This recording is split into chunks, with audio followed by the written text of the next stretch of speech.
at least probably 4 hours and up to 6 hours. And it's also going to have the added benefit that if you eat the cookie and then have a little puff, you won't have to smoke as much. He did an absolutely amazing job of explaining all of these things. That the resin glands is actually part of the plant. Explaining to the judge. I want to draw a picture because it's so neat. This was the leaf. He described a circle of little glands, out of which comes a stalk, and he described it as a golf ball in tea.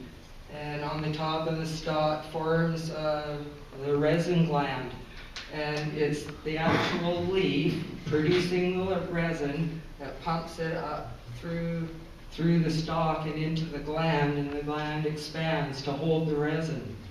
So he explained exactly how that resin gland is a part of the plant, and if it should happen to be knocked off because it was put in a package to be shipped to somebody, that it shouldn't be an illegal substance.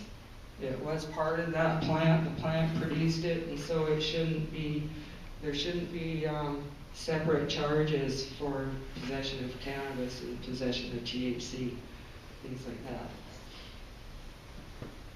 He also had some really nice pictures that I wish I'd gotten from Kurt for you. Yeah, sorry, I forgot, but we'll get them up on the internet eventually too for you on our website. What was the name of the fellow we borrowed them from? Do you remember? No, you're embarrassing me. Oh, sorry. They're online already. There's a fellow who has a macro camera at home and is taking fantastic close-up photos of resin glands. Bubble Man. Bubble Cartridges. Bubble Man? Bubble Man. Bubble Man. Awesome. Thank you. Thanks a lot. Yeah, so we're going to actually, we're going to pay to get Dr. Pate's transcripts.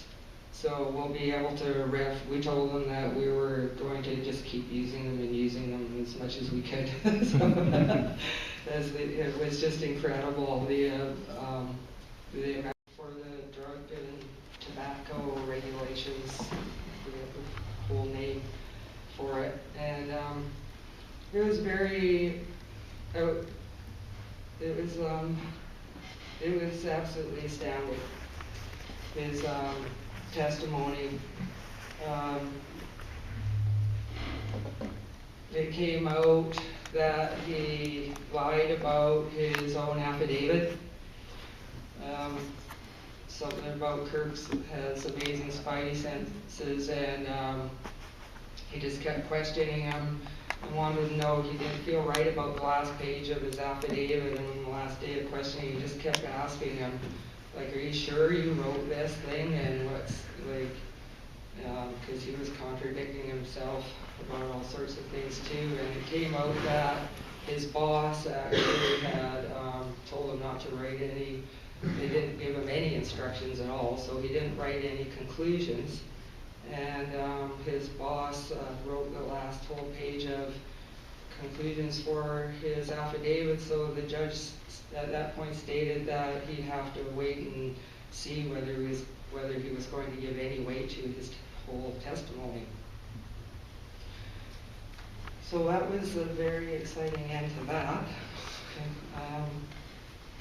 It was really frustrating because he refused to see the other thing that was so frustrating was he refused to see the similarities between himself being hired and working for Health Canada, as may possibly have given him a bias to the affidavit that he wrote, because he was really heavy on the negative aspects of cannabis and very, very light on the any positive aspects, even though it is already an approved therapeutic drug. So Kirk had quite a time with him. He tried to get him.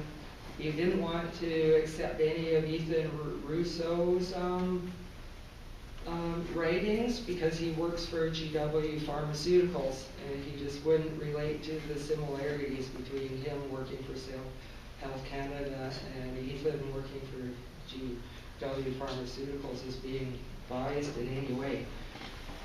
So that was pretty frustrating, but the judge was amazing, and they ended up, near the end of Dr. Abramovich's testimony, the last day, he gave the prosecutor, Mr. Eccles, supreme heck 6 times before the lunch break. And I've got really good notes that I'll really expand on it in my blog for you. And then the last day, well, was Eric Ornsby, and he's from the drug approval process. And Kurt really hit it home to the judge, I think, that even if we have resin in oil, or even if it was hash oil, even if we have resin, it's still cannabis.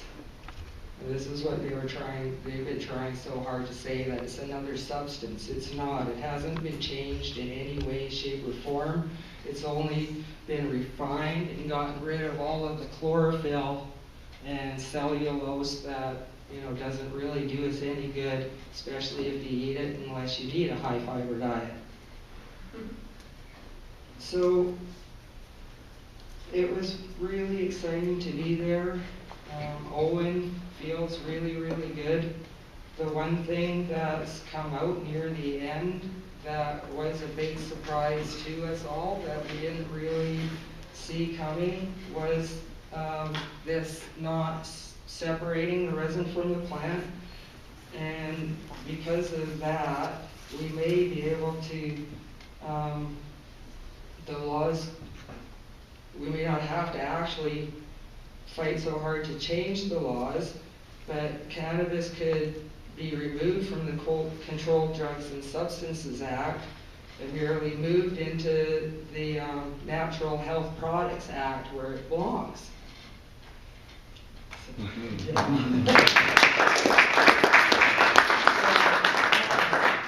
To me, that's the most exciting part of this whole court case so far, because that's been my whole fight, my whole 3/4 or more of my life, because I started when I was 13 and I'm 54 now, and my whole fight is that it's a plant.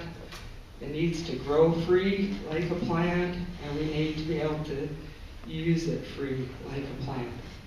Thank you very much.